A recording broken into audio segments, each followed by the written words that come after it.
जय हिंद, नमस्कार प्यारे साथियों। मैं आपका अपना मनोज भैया हाजिर हूँ आप सभी के सामने पुष्पी पादकों में लैंगिक प्रजनन यानी sexual reproduction flower implant chapter first जो आपका है यूपी बोर्ड के लिए मैं आप सभी के लिए हाजिर हूँ इंग्लिश हिंदी दोनों में महत्वपूर्ण प्रश्न लेकर।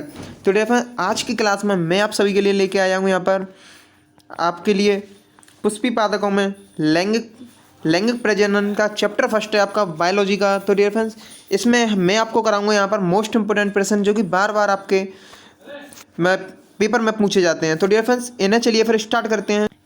तो डियर फ्रेंड्स, सबसे पहले मैं आपको बता दूं यहाँ पर मैं आपको सेक्सुअल रिप्रोडक्शन फ्लावर प्लांट का जो चैप्टर है, चैप्टर नंबर आपका ये फर्स्ट है, ठीक है। इस चैप्टर को मैंने सबसे पहले यहाँ पर लिया है, फर्स्ट चैप्टर से हम स्टार्ट करेंगे। डियर फ्रेंड्स, हम आपको इसी चैनल पर टारगेट वाला सुनील चैनल पर मैं आप सब यहाँ पर बायो की मैं संभालूंगा यहाँ पर, और आपकी फिजिक्स, और यहाँ पर आपको इंग्लिश, हिंदी, और आपकी डियर फ्रेंड्स केमिस्ट्री, सब क्लासेस यहाँ पर आपको मिलेंगी। सभी यहाँ पर कवर किया जाएगा। A to Z आपकी सब्जेक्ट हैं, सभी को यहाँ पर कवर किया जाएगा डियर फ्रेंड्स। तो डियर फ्रेंड्स, सबसे पहले मैं इसी जो ये आपकी पहली क्लास है, तो मैं इसमें आपको पूरी जानकारी दे देता हूँ यहाँ पर आपका क्या क्या होने वाला है इस चैनल पर। तो डियर फ्रेंड्स, यहाँ पर आपको सारी मिलेंगी, सारी क्लासेस मिलेंगी। आपको किसी भी प्रकार की कोई भी टेंशन लेने की डियर फ्रेंड ज़रूरत नहीं है। यहाँ पर मैं आपको लगभग हर चैप्टर से यहाँ पर इम्पोर्टेंट प्रश्न की यहाँ पर सीरीज में लेके अगर आता रहूँगा आप सभी के लिए। आप सभी का बस सपोर्ट हमारे लिए बहुत ज़्यादा जरूरी है। तो चलिए फिर सबसे पहले फर्स्ट क्वेश्चन को स्टार्ट करते हैं। डियर फ्रेंड, अगर आप हिंदी या इंग्लिश किसी से भी पढ़ते हुए, CBSE बोर्ड है, यूपी बोर्ड है, कोई सा भी बोर्ड है, डियर फ्रेंड सभी के लिए ये आपका इंपॉर्टेंट होने वाला है। तो चलिए फिर पुष्पी पादकों में लैंगिक प्रजनन चैप्टर को स्टार्ट करते हैं। आपका जो फर्स्ट यहाँ से प्रश्न हो जाएगा डियर फ्रेंड्स, फर्स्ट आपका जो प्रश्न है ये है आपका यहाँ पर प्रश्न फर्स्ट। तो चलिए फिर इसे स्टार्ट करते हैं। फर्स्ट जो आपका प्रश्न है वो हो जाएगा आपका दोहरा निषेचन का संक्षिप्त में वर्णन कीजिए। यानी कि आपका जो बाइनरी डिस्क्रिमिनेटर डबल फर्टिलाइजेशन, आपको ये डबल फर्टिलाइजेशन के लिए ये यहाँ पर जो दोहरा निषेचन का संक्षिप्त वर्णन कीजिए, ये आपका 2019 में इस प्रकार से पूछा गया है डियर फ्रेंड्स सर। और देखिए अथवा में यहाँ पर देखिए ये जो सेकंड है द्वय निषेचन प्रक्रिया का सर्वप्रथम किसने पता लगाया, ये आपका 2012 और 2017 में। ये देखिए डियर फ्रेंड्स, दो बार ये क्वेश्चन यहाँ पर रिपीट हुआ है, 2012 और 2017 में इस प्रकार से आया है। और आपका देखिए यहाँ पर जो दोहरा निषेचन की परिभाषा दीजिए 2018-2022 अभी निकल गया डियर फ्रेंड्स। ये जो प्रश्न है ये आपके 2025 के जो एग्जाम है इसमें भी आ सकता है डियर फ्रेंड्स। तो इसलिए आप दोहरा निषेचन यानी कि डबल फर्टिलाइजेशन दोहरा निषेचन को अच्छे से याद करें, इस पर आपको परिभाषा पूछ सकता है।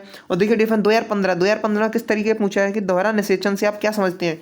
ये डियर फ्रेंड्स आपका 2015 में पूछा गया है कि दोहरा निषेचन से आप क्या समझते हैं, 2015 में ये पूछा गया है, ठीक है। तो इस तरीके से आपके जो क्वेश्चन है ये बार बार यहाँ पर रिपीट हुआ है। ये देखिए 2012 में आया, उसके बाद 2017 में आया, 2018 में आया, 2019 में आया, 2022 में आया, 2015 में आया।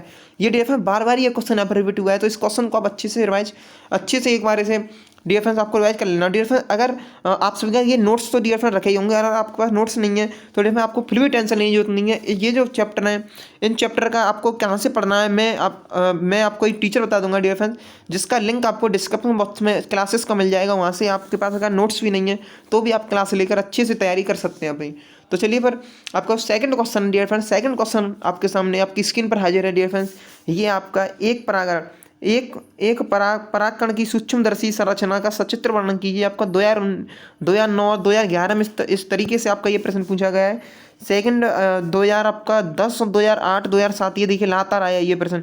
2007 में आया, फिर उसके बाद 8 में आया, फिर उसके बाद 10 में आया डियर फ्रेंड्स। ये जो प्रश्न है परागकण के अंकुरण की प्रक्रिया को उपयुक्त चित्रों द्वारा समझाइए। और ये देखिए डियर फ्रेंड 2017 2016 2018 में किस तरीके से आया है, ये आया है आपका आवृत बीजी पादपों के नर युग्मन का संक्षिप्त में वर्णन कीजिए। परागकण क्या है इसका नामांकन का चित्र कीजिए। ये आपका 2014 में आया इस तरीके से। इसका डियर फ्रेंड्स आपका डायग्राम के बारे में पूछा, ठीक है, चित्रण के बारे में पूछा। ये आपका क्या माइक्रोस्कोपिक स्ट्रक्चर पोलन ग्रेन का, ठीक है, पोलन ग्रेन का, यानी ये आपका इंग्लिश में मैं बता रहा हूँ आपको, पोलन ग्रेन का माइक्रोस्कोपिक स्ट्रक्चर यहाँ पर आपको बताना है, ठीक है। तो चलिए फिर नेक्स्ट जो आपका यहाँ पर प्रश्न है, प्रश्न नंबर आपका प्रश्न नंबर डियर फ्रेंड थर्ड क्या बोलता है आपका, थर्ड है यहाँ से परिपक्व परागकोश का अनुकृष्ट काट की चित्र बनाइए। ये आपका 2014 2015 2018 डियर फ्रेंड, ये आपका यहाँ पर मोस्ट इंपोर्टेंट क्वेश्चन हो जाता है 2025 में आने के लिए। 2025 में ये बिल्कुल पूछा जा सकता है डियर फ्रेंड्स। ये देखिए ये आपको यहाँ पर अच्छे से इसे ये जो मैंने यहाँ पर डायग्राम लेकर आया हूँ, इस डायग्राम को आपको अच्छे से याद करना है। ये देखिए यहाँ पर ये क्या वेस्कुलर स्टेंट्स है, यहाँ पर आपका ये एपिडर्मिस है, ये आपका स्ट्रोमिया है, ये आपको माइक्रोस्कोप मदर सेल है, ये जो दिख रहा है आपको, ये आपको माइक्रोस्कोप मदर सेल दिख रहा है, ये आपका मिडल पीस है जो ये दिख रहा है, ये आपका मिडल पीस है यहाँ पर। इस तरीके से ये आपका टेम्परेनम है, ये आपका स्टोमियम है, ठीक है, ये आपका पोलन ग्रेन्स है। ये देखिए ये जो है ये सभी का पोलन ग्रेन्स आपको यहाँ पर देखने को मिलेंगे। ये आपका एपिडर्मिस है, ये आपका स्ट्रोमियम, ये आपका माइक्रोस्कोपिक मदर सेल है, ये आपका मिडल लेयर। ये इस तरीके से ये जो डायग्राम है, ये डायग्राम आपको एक अच्छे से याद कर लेना है। तो चलिए पर चलते हैं, आपका नेक्स्ट प्रश्न है, प्रश्न नंबर आपका 4 आपकी स्क्रीन पर हाजिर है डियर फ्रेंड्स। आपका जो प्रश्न नंबर आपका 4 है वो आपका एक पराकण की सूक्ष्मदर्शीय संरचना का सचित्र वर्णन कीजिए। ये देखिए नंबर 2019, 16, 13, 12, 10, 7 ईयर पर बिल्कुल लगातार आया है ये आप देख सकते हैं भाई, लगातार आया है, यानी कि ये आपके लिए भाई मोस्ट इंपॉर्टेंट, ठीक है। ये जो डियर फ्रेंड्स ये आपके लिए मोस्ट इंपॉर्टेंट ये क्वेश्चन हो जाता है डियर फ्रेंड्स। इस क्वेश्चन को आपको अच्छे से याद करना है। परागण के अनुकरण की प्रक्रिया को उपयुक्त चित्रों में समझाइए। ये देखिए डियर फ्रेंड्स 2020 और 2023 में भी आया। ये देखिए अभी रिपीटेड है, प्रीवियस ईयर का ये मात्र ये पूछ रहे हैं आपका microscopic structure of pollen grain and diagram, ठीक है। तो ये देखिए यहाँ पर ये डायग्राम में दिया है, मैं आप सभी के लिए ये डायग्राम से लेके आएंगे। देखिए यहाँ पर ये pollen grain pollen mother cell है, उसके बाद ये आगे गया 2 स्ट्रक्चर बने इसमें 2 डायम, ठीक है। फिर उसका ये आपका टेम्पोरल लेवर बना यहाँ पर, ये देखिए फिर ये बट गई, ये अलग अलग पीसेस में बट गई, ठीक है, 4 पीसेस में, इसे बोलते हैं तुम्हारे स्पोरेट पोलन ग्रेन्स, ठीक है। ये आपका यहाँ पर प्रश्न नंबर 4 आपका इंपॉर्टेंट हो गया। प्रश्न नंबर जो आपका यहाँ पर 5 है, इसी चैप्टर से, चैप्टर आपका अभी फर्स्ट चल रहा है, ठीक है। चैप्टर फर्स्ट का जो ये प्रश्न है, ये देखिए पुष्पी पादपों में लघु बीजाणु जनन का सचित्र वर्णन किए 2023, 22, 13, 11, 8 डियर फ्रेंड्स।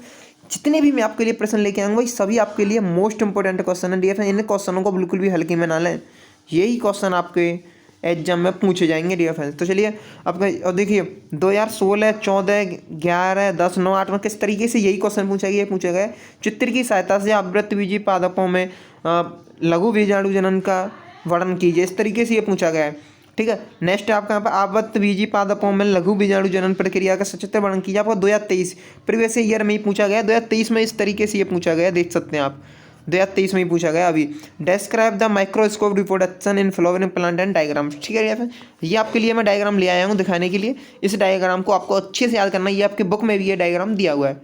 चलिए फिर नेक्स्ट चलते हैं, आपका प्रश्न नंबर 6। प्रश्न नंबर 6 क्या बोलता है आपका, एक प्रारूप आवृतबीजी बीजाणु का सचित्र वर्णन कीजिए 2019, 2023। ये देख लीजिए 2023 में भी पूछा गया भाई, 2023 प्रीवियस ईयर ये क्वेश्चन है। जितने भी मैं आपके लिए अगर प्रश्न लेके आया हूँ सभी आपके प्रीवियस ईयर प्रश्न है, ये आपका 2023 में पूछा गया है डियर फ्रेंड्स।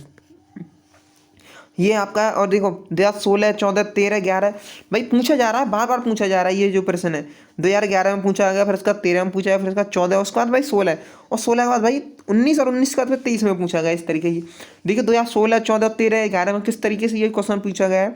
ये पूछा गया आपका एक प्रारूपी आवृतजीवी बीजाणु के भागों का वितरण दिखाते हुए स्पष्ट एवं नामांकन चित्र बनाइए। ये देखिए, ठीक है। Describe the typical angiosperm ovule, ये आपका एंजियोस्पर्म ओव्यूल है डियर फ्रेंड्स। चलिए इसके बारे में कुछ आपको समझाता हूँ। ये देखिए ये जो है ये क्या है, ये है आपका हाइलम, ठीक है।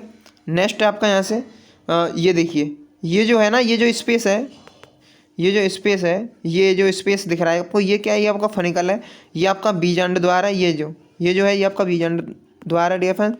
और देखो यहाँ पर ये जो है ये क्या है, ये आपका यहाँ पर भ्रूण कोश है। उसके बाद आपका यहाँ पर ये बीजांड का है, ये आपका अंत आवरण है, ये आपका बरावरण है, ये आपका बीजांड द्वार सिरा है, ठीक है। ये जो दिख रहा है आपको बीजांड द्वार सिरा है। तो रेफरेंस ये देखिए ये आपका 2023 में यानी आप देख सकते हैं रेफरेंस ये कितनी बार ये क्वेश्चन आपका पूछा गया है। तो इन क्वेश्चन को आप अच्छे से याद करें, ठीक है रेफरेंस।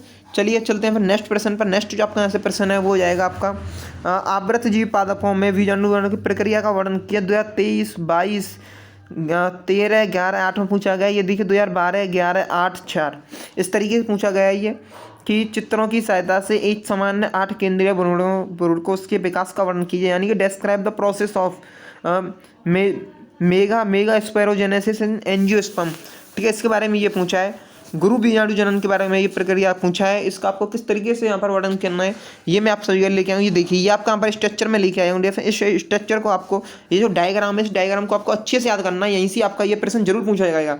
ये देखिए भाई आप देख सकते हैं यहाँ पर 2023 में भी ये रिपीट हुआ है, अभी आया ये प्रश्न, ठीक है, और बार बार रिपीट हो रहा है ये जो प्रश्न है। चलिए चलते हैं आपके नेक्स्ट प्रश्न पर। नेक्स्ट जो आपका यहाँ से प्रश्न हो जाएगा वो आपका यहाँ पर आवृत बीजी पादपों में बीजाणु जनन प्रक्रिया का वर्णन किए। 2013-2016 में आया इस प्रकार से। देखिए बीजाणु जनन क्या है, आवृत जीवी पादपों में मादाणु की परिवर्तन की वर्णन कीजिए। आपका 2024 देखिए लास्ट ईयर ही 2024 में किस तरीके से ये क्वेश्चन पूछा गया है, देख सकते हैं आप। ठीक है, अब भाई ये तो आपको भाई जरूरी इंपॉर्टेंट लग रहा होगा। देखो 2024 में पूछा गया भाई, अभी अभी निकल के गया 2024। अभी का जो प्रश्न हुआ उसमें ये आया है, चित्र की सहायता से एक सामान्य आत्मकोशीय भ्रूणकोशिका के विकास का वर्णन कीजिए। 2012-14-20 में पूछा गया इस तरीके से। और देखिए यहाँ पर आवृत जीवी पादपों में भ्रूण कोश कैसे बनता है, चित्रों की सहायता में से समझाइए। विभिन्न केंद्रकों के कार्य विवेचना कीजिए। 2017 में पूछा गया ये इस प्रकार से। ठीक है, और ये आपका बीजाणु जनन क्या है, आपका आवृत जीवी पुष्पों में युग्मनज से लेकर बीजांड बनने तक का विकास का वर्णन कीजिए। इस प्रकार से ये क्वेश्चन आपका पूछा जा सकता है। चलिए फिर नेक्स्ट प्रश्न पर चलते हैं। आपका नेक्स्ट प्रश्न क्या है, नेक्स्ट प्रश्न है आपका यहाँ से जो आपका नेक्स्ट प्रश्न है वो हो जाएगा आपका लघु बीजाणु दानी की सबसे भीतरी परत क्या कहलाती है, इसका क्या महत्व है। 2019 में ये प्रश्न आपका इस तरीके से आया है। ठीक है, और आपका यहाँ पर टेपिटम कहाँ स्थित होता है, इसका क्या अर्थ है, ये आपका 2017 में आया इस प्रकार से। परागकण कोष के परागकण किससे भोजन प्राप्त करके आप 2009-2019 में इस तरीके से ये प्रश्न आपका पूछा गया है। अब यहाँ पर मैं इसका आपका सॉल्यूशन भी लेके आया हूँ, इसका आंसर भी लेके आया हूँ। ये देखिए परागकोश की लघु बीजाणु दानी की सबसे भीतरी परत जो होती है उससे क्या बोलते हैं, टेपिलम कहलाती है। यहाँ लघु बीजाणु या परागकोशों की परागकणों को पोषण प्रदान करती है। ठीक है, ये आपका यहाँ पर आंसर हो जाएगा। मैं इसका आंसर भी आप सभी के लिए सामने लेकर आया हूँ। तो डियर फ्रेंड्स मैं आपको भाई एक बात बोलूँगा सिर्फ, डियर फ्रेंड्स अभी तक अगर आपने हमारी चैनल को भाई सब्सक्राइब नहीं किया तो इस चैनल को एक बार सब्सक्राइब जरूर करना, वीडियो को लाइक करना बिल्कुल ना भूलें। वीडियो आपके लिए भाई थोड़ी सी भी हेल्पफुल रही है तो भाई वीडियो को लाइक जरूर करें। आप सभी का सपोर्ट हमारे लिए बहुत जरूरी है। आपकी जो नेक्स्ट जो क्लासेस हैं सभी की physics, chemistry, Hindi, English, bio सभी पर आपको क्लासेस इसी चैनल पर प्रोवाइड की जाएंगी। इस चैनल को आप जल्दी से सब्सक्राइब कर लीजिए। चलिए फिर चलते हैं आपके नेक्स्ट प्रश्न पर। नेक्स्ट आपका प्रश्न नंबर 10। प्रश्न नंबर आपका 10 क्या बोलता है डियर फ्रेंड्स, 10 बोलता है आपका 240 परागकणों के निर्माण में कितनी परागमात्र कोशिकाओं की आवश्यकता होती है। तो डियर फ्रेंड्स देखिए मैं आपको यहाँ पर एक में कितनी होती है, एक में आपकी कितनी होती है ये आपको बताना है यहाँ पर। तो एक में आपको यहाँ पर 40 मिलती है, सॉरी एक में आपको 4 देखने को मिलती हैं, 40 नहीं डियर फ्रेंड्स 4। एक में आपको यहाँ पर 4 देखने को मिलती हैं।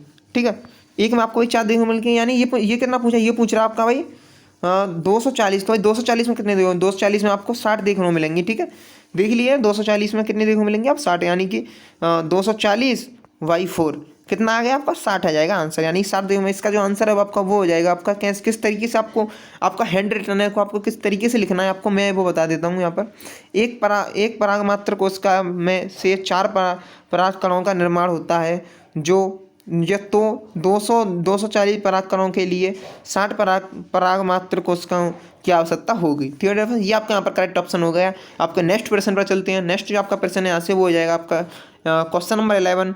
क्वेश्चन नंबर आपका 11 क्या बोलता है, तो क्वेश्चन नंबर जो आपका 11 है वो यहाँ पर आपका बोलता है कि जो पोलिगोनम प्रकार के भ्रूणकोश में कितने केंद्रक उपस्थित होते हैं। ये आपका 2016-2018 में पूछा गया। इंपॉर्टेंट आपका यहाँ पर ये प्रश्न होने वाला है। पोलिगोनम प्रकार का भ्रूणकोश से कितने केंद्र होते हैं वो आपका 2011 में पूछा गया है। How many nuclei are present in polygonum type embryo sac. ठीक है, एम्ब्रियो सैक के बारे में ये पूछ रहा है आपको। चलिए बताते हैं। पोलिगोनम प्रकार का भ्रूणकोश 7 कोश की है और आपका 8 केंद्रीय होता है।